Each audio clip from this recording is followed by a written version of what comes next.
आप देख रहे हैं SY live news. Jitendra Awhad को बड़ा झटका, 2 कट्टर समर्थकों ने छोड़ी पार्टी।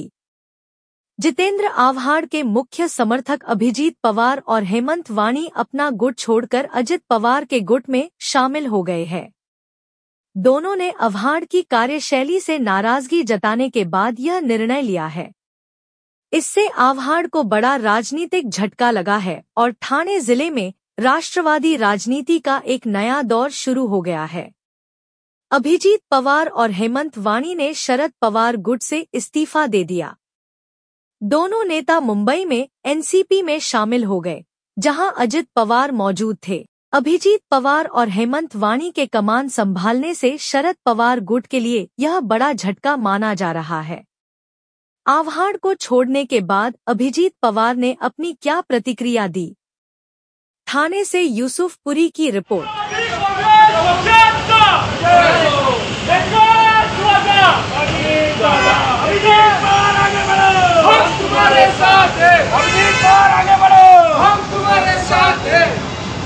राष्ट्रवादी कांग्रेस पक्षाचा विजय हो।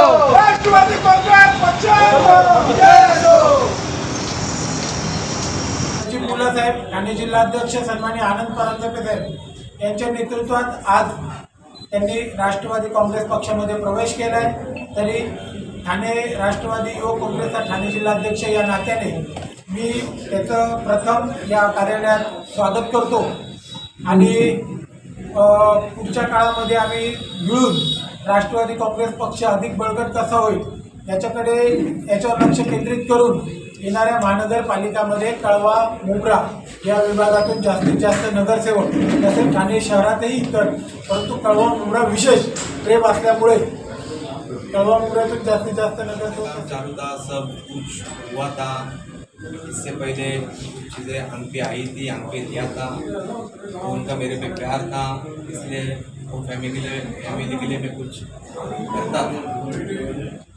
सब जैसे कि फैमिली के जैसे रहते थे हम, सबसे वो काम चालू था, इसलिए सब आंख पे ले रहते थे। वो आंख पे लेने के लिए कार्यकर्ता आदत ही रहे। जिस तरीके से आपको घेरा गया था, पूरा पुलिस अधिकारी आपके ऑफिस में भी रेड की गई थी, पूरी फैमिली को इसमें दबाव में बनाया गया था, वो दौर कैसा था और आपके इसमें कैसा लगा? अभी सांस अच्छी फूल रही है, मैं अच्छा सांस ले पा रहा हूँ, अभी आपको अच्छा सो रहा हूँ। सिंबल आने के चांसेस है क्योंकि आप उन्हीं बाहरी उद्योग में है, तो इसकी दिक्कत आपको कहीं ना कहीं होगी कि चुनाव काम के ऊपर डिपेंड है।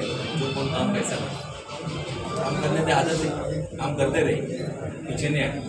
जेब का पैसा खाली हुआ तो भी फर्क नहीं है, भगवान ने देखे रखा है, लानत चाहिए काम करना। जब जेब का गया तो भी चलेगा, लेकिन काम करो, ये आदत हमारी पहले से। हमारे क्षेत्र में कोई हमसे नाराज चल रहा है, हमको कुछ कोई उल्टा बोल रहा है, तो हम लोग उसके ऊपर टूट नहीं जाते।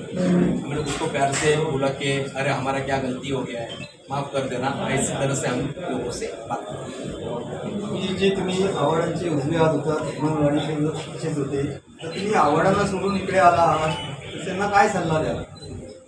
सल्ला देण्याबाबत मी काय एवढा मोठा नाही, कार्यकर्ता आहे तो कार्यकर्ताच ठीक आहे, चालन करून बघूया काय होतात त्याबाबतीत बोल।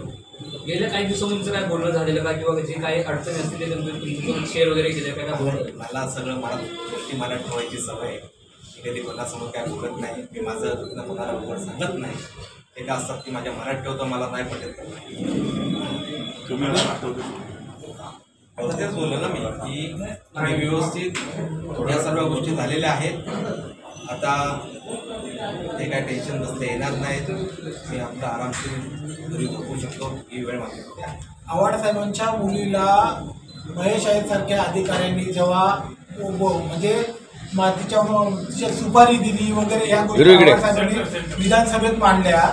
या मांडल्याच्या नंतर त्याच्या राग म्हणून, एक बहीण म्हणून, आमच्या बहिणीबद्दल असं केलं म्हणून एक कार्यकर्त्याच्या नात्याने जे त्या कार्यकर्त्यांनी केलंच पाहिजे या भावनेतून अभिजीत पवार असतील, वाणी असतील, सर्व कार्यकर्त्यांनी या गोष्टी त्यांच्या केल्या। त्यांनी वारंवार हा अधिकारी किती भ्रष्ट आहे आणि माझ्या मुलीची सुपारी दिली, माझ्या जावयाची सुपारी दिली, हे ठाणे शहरातच नाही तर विधानसभेत मांडलं ऑन रेकॉर्ड, आणि त्यानंतर काही दिवसात स्वतःची सेटलमेंट करून घेतली।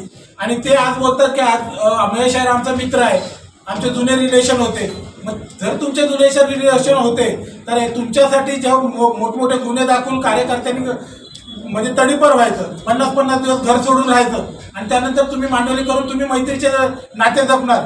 मग कार्यकर्ता फक्त तुम्हाला वापरण्यासाठी सोडून देऊन फेकण्यासाठी आहे का? या प्रश्न मूळ सर्व कार्यकर्त्यांना होतो. अनेक गुन्हे घेतले, मी घेतले, त्यांनी घेतले, वाणीने घेतले, परांजपे साहेबांनी घेतले. ठाणे शहरातील राष्ट्रवादी पक्षात काम करणारे असे किती कार्यकर्ते होते जे ह्यांच्या वैयक्तिक गोष्टीला कंटाळून सोडून गेले. त्याच्यामध्ये नाईक साहेब आले, त्याच्यामध्ये निरंजन डावकर आले.